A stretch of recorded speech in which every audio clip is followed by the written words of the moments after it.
Hello viewers, welcome to my channel Jay's English Culture. Today I will take up verb. So let us start our lessons in grammar. Verb, ये जो verb है ये बहुत ही महत्वपूर्ण, grammar की सबसे महत्वपूर्ण टॉपिक है और शब्दावली है वर्ब। अब देखिए वर्ब में आज हम जो डिस्कस करेंगे, जो टेकअप करेंगे, वर्ब इसकी उत्पत्ति कहाँ से हुई, इसका अर्थ बोधन करेंगे, मतलब जैसे कि डेफिनेशन, और ये इसका ऑपरेशन, इट ऑपरेट्स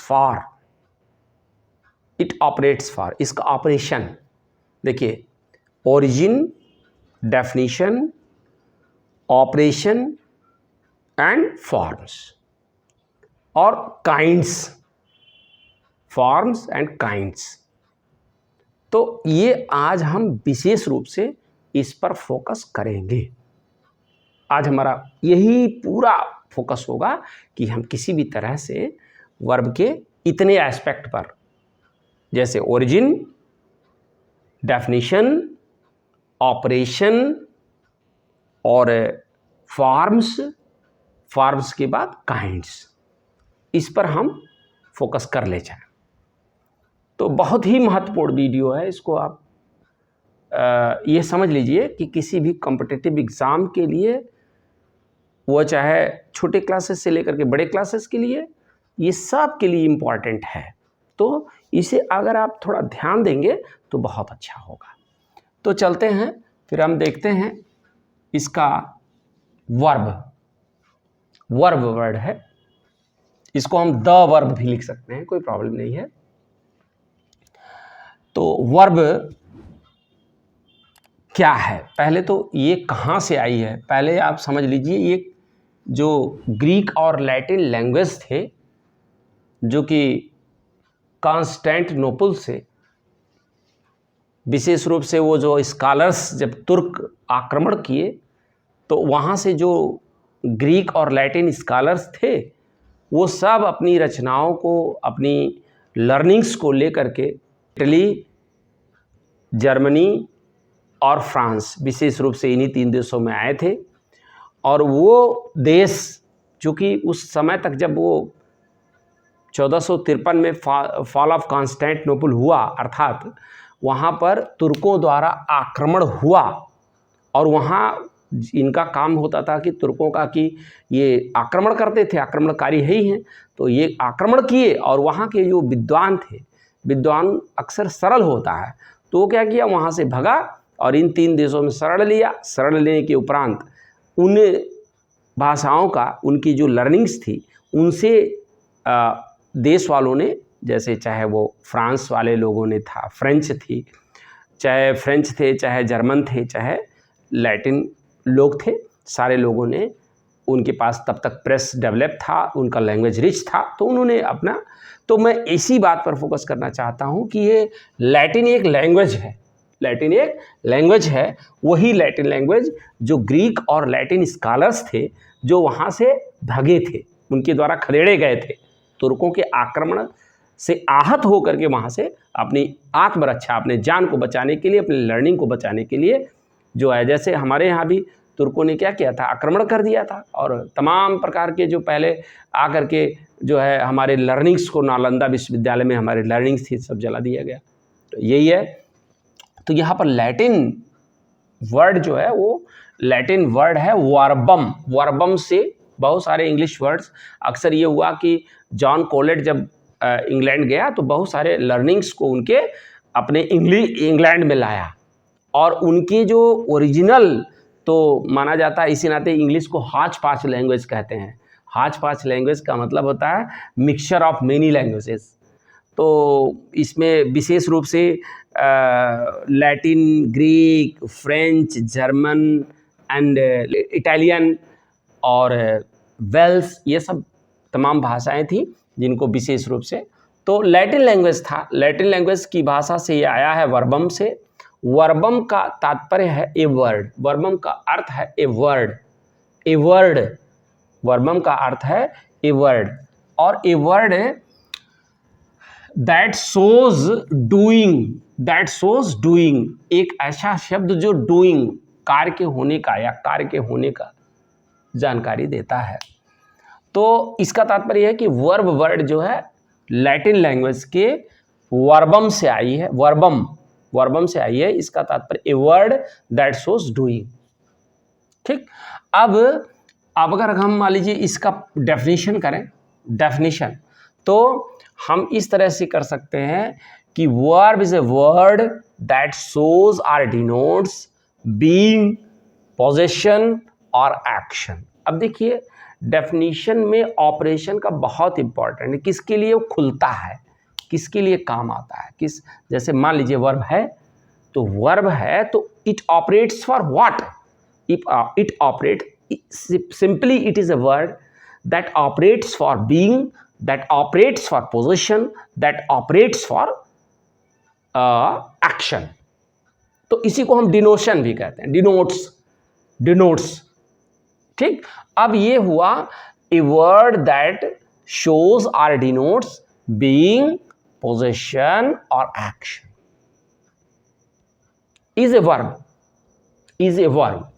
अब एग्जाम्पल हम देख लें कैसे, जैसे he is a teacher, he is a teacher, इसमें इज वर्ड वर्ब है जो बीइंग को इंडिकेट करता है, इज वर्ब, इज वर्ब है, ये देखिए इज वर्ड जो है वर्ब है, ये वर्ड इज जो है यहाँ पर यही वर्ब है, ये बीइंग इंडिकेट करता है। यही अगर वाज होता तो पास्ट में बीइंग इंडिकेट कर रहा है ना। ऐसे ही हैज़ है तो ये पोजेशन इंडिकेट कर रहा है, और रीड्स, तो रीड्स जो है एक्शन इंडिकेट कर रहा है। ये आपने यहाँ देखा कि इसका it operates for, it operates for, it denotes what, being, possession and action. He is a teacher, he has a book, he reads his book. जैसे देखिए तीनों में। अब ये समझ लें कि ये जो वर्ब वर्ड है, वर्ब वर्ड, पहला तो हमने समझा इसकी उत्पत्ति कहाँ से हुई, दूसरा समझा कि इसका डेफिनेशन तब क्या है, और ये किसके लिए खुलता है, ये किसके लिए खुलता है। जैसे एक मान लीजिए एक शब्द है, बंद शब्द है, ये किसके लिए खुलेगा, बीइंग शो करने के लिए। पहला ये खुला कि बीइंग शो करेगा, दूसरा पोजेशन शो करेगा, तीसरा एक्शन शो करेगा। ये हुआ, ये operates for, it operates for being, possession and action, मतलब ये denotes, it denotes being, possession और एक्शन। हमने यहाँ 3 उदाहरणों के द्वारा इसका क्लैरिफाई कर दिया है। अब हम चलते हैं कि अब जैसे वर्ब है तो वर्ब का अब फॉर्म हम देख लें। यहाँ पर आते हैं वर्ब, वर्ब में जैसे पहला हमने डेफिनेशन बताया, डेफिनेशन, फॉर्म्स, इसी पर चर्चा होनी है, फॉर्म, काइंड्स,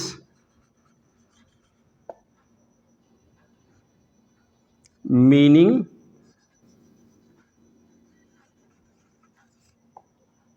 फंक्शन,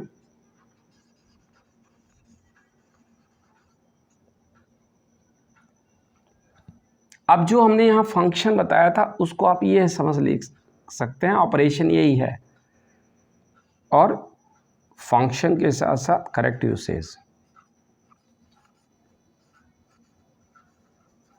तो करेक्ट यूसेज हो गया। डेफिनेशन में आपने देख लिया फॉर्म्स, अक्सर इसके 5 फॉर्म होते हैं, 5 फॉर्म। तो जो रूप है, रूप, इसको रूप भी कहते हैं, हिंदी में इसको रूप भी कहते हैं। तो 5 फॉर्म क्या हैं, पहले जैसे first form, second form, third form, ये हो सकता है। इसी को फर्स्ट फॉर्म को डिक्शनरी फॉर्म कहते हैं, इसी को लेक्सिकल फॉर्म कहते हैं, इसी को इन्फिनिटिव फॉर्म, इनफिनिटिव फॉर्म कहते हैं, INFINITIVE, इन्फिनिटिव, है ना, इन्फिनिटिव फॉर्म, है ना। इसी को बेस फॉर्म कहते हैं, BASE, बेस। इसी को रूट फॉर्म भी कहते हैं, इसी को प्रेजेंट फॉर्म भी कहते हैं। माने इतने नाम हैं इसके, ध्यान दीजिएगा। इसी को first form, dictionary form, lexical form, infinitive form, base form, root form या प्रेजेंट फॉर्म, मतलब इतने नाम इसके हैं, ये ध्यान देने की ज़रूरत है। सेकंड फॉर्म को कहते हैं पास्ट फॉर्म या ED फॉर्म, पास्ट फॉर्म या ED फॉर्म। इसको पास्ट पार्टिसिपल, पास्ट पार्टिसिपल, इसको EN फॉर्म, ED फॉर्म मतलब सेकंड फॉर्म या पास्ट फॉर्म, ठीक है, और इसको ED और इसको EN फॉर्म, और इसको बेस प्लस ES फॉर्म, इसको बेस प्लस ING फॉर्म। तो आपने देखा इतने फॉर्म होते हैं। इसके साथ साथ एक बात है, कुछ इरेगुलर वर्ब्स होते हैं, जो इरेगुलर वर्ब होते हैं विशेष रूप से उनके बारे में हम फोकस कर रहे हैं। इरेगुलर वर्ब वो जैसे मान लीजिए आपने पुट, हाँ, और पुट फर्स्ट फॉर्म भी एक ही होगा, पुट पुट पुट, ये तीनों पुट तीनों एक ही फॉर्म हुआ। और इसके साथ पुट्स, PUTS, पुट्स, और पुटिंग, PUTTING, मतलब इसके कितने फॉर्म हुए? 3 ही फॉर्म हुए। जो जैसे मान लीजिए अन्य तो ये हैं, ये इरेगुलर हैं, रेगुलर नहीं है, जैसे मतलब इनका कोई ये पैटर्न फॉलो नहीं करते हैं, इसलिए इनको इरेगुलर कहा जाता है, इरेगुलर वर्ब्स। और एक बात और है, एक वर्ब तो ये हो गया कि जो फर्स्ट सेकंड थर्ड तीनों में एक ही रूप में रहता है, और उसके बाद पुट्स और मैंने बेस प्लस ES फॉर्म लेता है, उसके बाद ING फॉर्म लेता है। और एक और है, जैसे जो हम लोग मानते हैं बी जो है वह है इसका 8 फॉर्म है, इसका बी का 8 फॉर्म है। एक तो बी ही है, ये इज है, एम है, आर है, इज एम आर, वाज है, वर है, बीन है और बीइंग है, BEING। तो आपने देखा 1 2 3 4 5 6 7 8, यानी इसका 8 फॉर्म है, इसका 3 फॉर्म है, शेष इन सबके 5 फॉर्म है। सारे ओरिजिनल मतलब जो नॉर्मल वर्ब हैं उनके 5 फॉर्म है। ध्यान दीजिएगा, बहुत इंपॉर्टेंट बात मैं बता रहा हूँ। रूप, वर्ब का रूप है जैसे फर्स्ट फॉर्म, इसी को डिक्शनरी फॉर्म, इसी को लेक्सिकल फॉर्म, इसी को इन्फिनिटिव फॉर्म, इसी को बेस फॉर्म, इसी को रूट फॉर्म, इसी को प्रेजेंट फॉर्म, या सेकंड फॉर्म इसी को पास्ट फॉर्म ED फॉर्म, या तीसरा है थर्ड फॉर्म या पास्ट पार्टिसिपल फॉर्म या EN फॉर्म, और चौथा है बेस प्लस SES फॉर्म, और पांचवा है बेस प्लस ING फॉर्म। और इसके बाद एक अलग है जिसका 3 ही फॉर्म है, पुट। जैसे इस तरह के जो वर्ब हैं उनको आप अध्ययन कर लेंगे कि इनका 3 ही फॉर्म दिखाई पड़ता है, और कुछ एक एक्सेप्शन वर्ब है बी वर्ब जो 8 फॉर्म में दिखाई पड़ती है। इसके 8 रूप हैं, 8 रूप। Be is equal to be, is, am, are, was, were, been, being, इतने रूप में ये दिखाई जाती है। इसका जैसे जैसे टेंस बदलेगा या जैसे जैसे एस्पेक्ट बदलेगा, टेंस एस्पेक्ट के अनुसार ये अपना 8 रूप लेती रहती है, ये बी जो बी वर्ब है ये 8 रूप अपना लेती रहती है टेंस और एस्पेक्ट के अकॉर्डिंगली। तो आप और शेष में आप यही इतना देखेंगे। जैसे मान लीजिए आपने इनमें देखा कि मान लीजिए पहला वाला है राइट, पहला वाला आप यहाँ हम लिख लेते हैं, पहला फॉर्म हो गया राइट, दूसरा हो गया रोट, और तीसरा हो गया रिटन, राइट रोट रिटन, और चौथा हो गया राइट्स, पांचवा हो गया राइटिंग। इस प्रकार से आपने देखा कि ये 5 फॉर्म ये कॉमन हैं। सभी जितने वर्ब्स आपको मिलेंगे जिससे कार्य होने का बोध होता है, जो डिनोट करते हैं, ऑपरेट करते हैं, जो है किसी एक्शन को, बीइंग को, पोजीशन को, वो वर्ब देखिए ये 5 रूप में दिखाई दे सकते हैं। एक्शन वाले वर्ब विशेष रूप से एक्शन वाले वर्ब इस 5 रूप में दिखाई दे सकते हैं। अब बीइंग वाला कहाँ दिखाई पड़ेगा? बीइंग वाला तो यही है। इसलिए आप ध्यान दें कि ये एक्शन वाले सारे वर्ब्स हैं, जितने हमने वर्ब 5 रूप बताए हैं ये केवल एक्शन वाले हैं। अब हम चलते हैं, तो ये हो गया, ये आपने देख लिया कि इनके कितने रूप हैं। बहुत इंपॉर्टेंट है, ये बहुत ही इंपॉर्टेंट है जो मैंने आपको यहाँ बताया है। तो अब हम चलते हैं इसके काइंड्स को एक बार देख लेते हैं, क्योंकि काइंड्स जो है बहुत इंपॉर्टेंट चीज़ है। काइंड्स के बारे में बहुत सारा कन्फ्यूज़न रहता है, बहुत सारे ग्रामेरियंस जो है वो अलग अलग तरीके से बात करते हैं। तो हम चलते हैं काइंड्स पर, थोड़ा सा फोकस कर लें, काइंड्स देख लेते हैं। देखिए ये जो वर्ब है ये इसके 3 काइंड्स हैं विशेष रूप से, फाइनाइट, नॉन फाइनाइट और ऑक्सिलरी, AUXILIARY, ऑक्सिलरी। फाइनाइट जो है ये 2 रूप में होता है, ट्रांजिटिव और intransitive.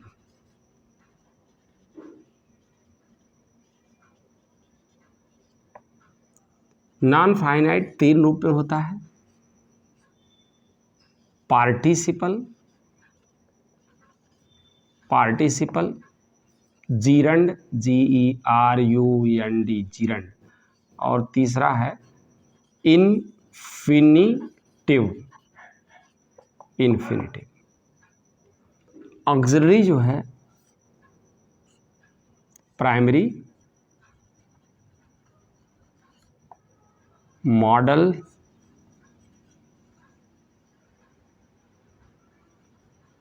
Primary model.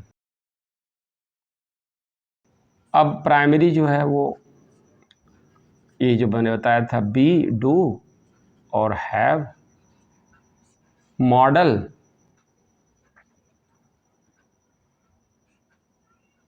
Primary models और इनफ्लेक्शनल मॉडल्स, इम्पोज्ड मॉडल्स।